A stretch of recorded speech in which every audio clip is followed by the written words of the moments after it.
boy Town Biz. So, all right, I got about 5 minutes before I start my shift, but let's talk about this. I ended my stream a little too early, and I'm talking about I was cooking like a chef. Should call me, Chef Town, but nevertheless. All right, so rumor has it. By the way, shout out to Ticket TB. He has been on point, and shout out to Ticket TB for what he said about Vince McMahon.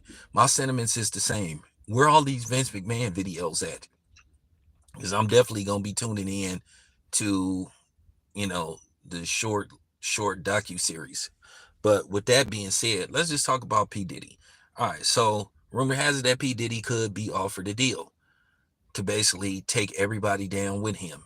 So now we have this question once again: is Diddy a snitch, and will you lose further respect for him than you already have lost due to the fact that he may tell on everybody? I've never saw Diddy as a street dude. I've always saw him as a businessman. But then again, a lot of times some of the most street dudes be the businessman. So if Diddy takes everybody down with him, how will you perceive him? Will you perceive him as going full-fledged Nino Brown, or you'll just be like, he did what he had to do? Because it may be that they want somebody else.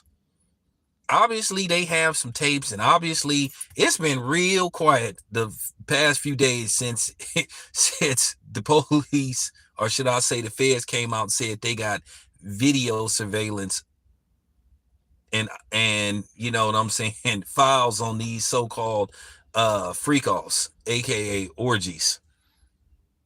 And a lot of people been shaking in their boots. You ain't seen too many people posting anything. Everybody been treading water lightly. You got people talking about that their accounts got hacked and they erased every tweet they ever put up and stuff. I just find that hilarious. Everybody's hacked now. Everybody's hacked now, and everybody's not buying that. So my thing is, they could have something that's going to be called Diddy's List. They say Diddy's been moved to a cell, but they say he's under a lot of surveillance to make sure he don't off himself. But I said this before, and I'll say this again. I ain't celebrating dudes like Gene Deal and all these people who basically trying to self-vindicate themselves by saying, they heard about. At the end of the day, nigga, if you knew this stuff was going on and you didn't go to the authorities and you had a position in law enforcement, like I say, to me, you just as bad. But you got a lot of these clowns celebrating people like him, who basically knew all these heinous acts was going on allegedly. Because like I said, until the facts come out, I'm not finna convict Diddy. I don't give a damn what's being said. I don't give a damn what these other content creators are talking about. At the end of the day, I'm gonna play it by ear, because y'all don't do this with the white people. Y'all be talking about wait till the facts come out. Y'all white people y'all specialize in that terminology. Wait till the facts come out. Hey, don't prejudge. Let's not jump to conclusion. Let's go into this with an open eye and open ear, whatever, and open nose. Do you smell what the rock is cooking? We're always told to wait till the facts come out, but when it pertains to a black person, convict them. Public opinion. So that's my thing. How will he be perceived? And at the end of the day, even if Diddy by some miracle managed to walk away from this without doing any type of time, because to me, it's looking like he might do some kind of time. But even if he manages to get out of this without doing major time, did he be able to show himself in public anymore? Because at the end of the day, he will be looked at and frowned upon pretty much the rest of his life, because, he's black. When black people do something, whether they're innocent or proven guilty, it's always thrown around. Oh, and by the way, shout out on the side note to T.I. and Tiny for winning a $70 million intellectual property lawsuit. Shout out to them. They should have sued Marvel, to be honest with you, for T.I. being unfairly removed from Ant-Man 3.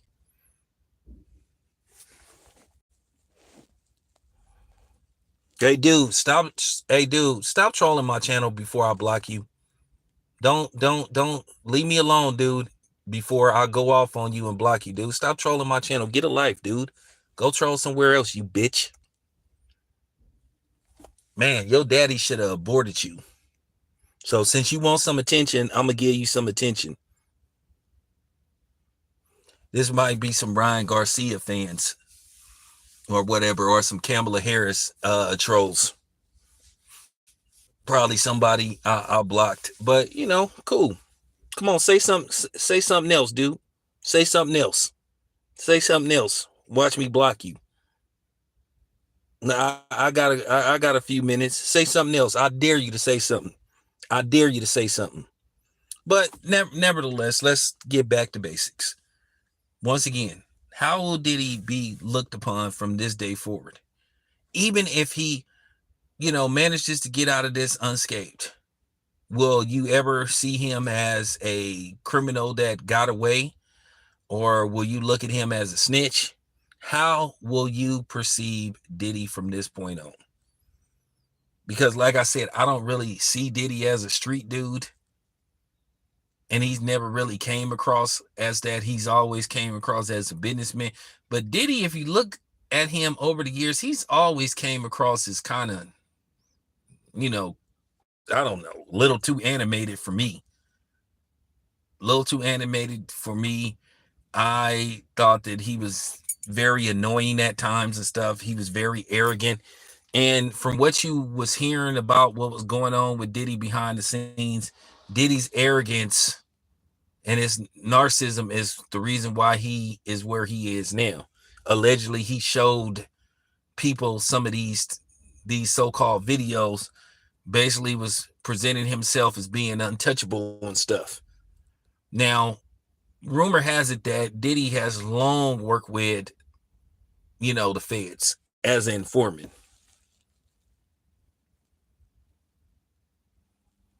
He's long worked with, according to reports.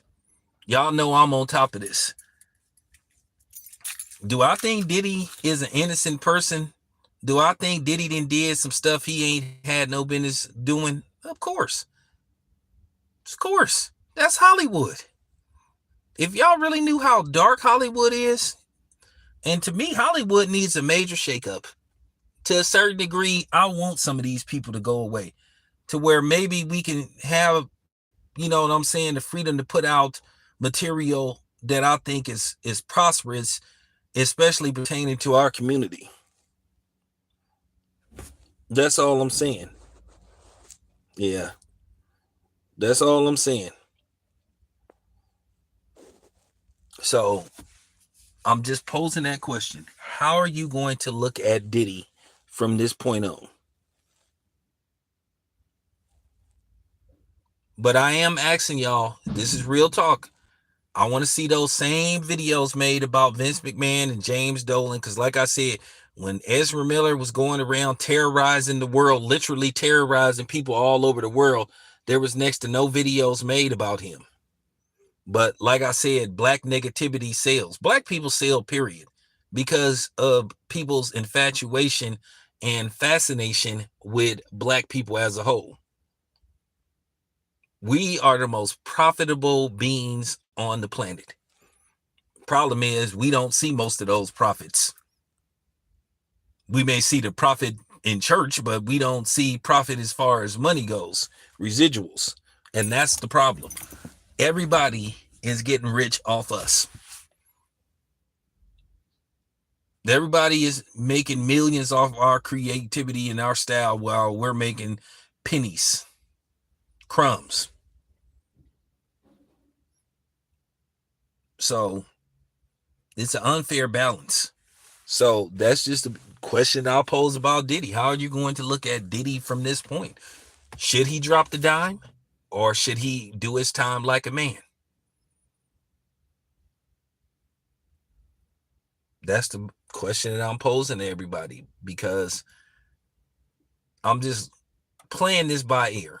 And as I said before, I'm not going to make every other video about Diddy.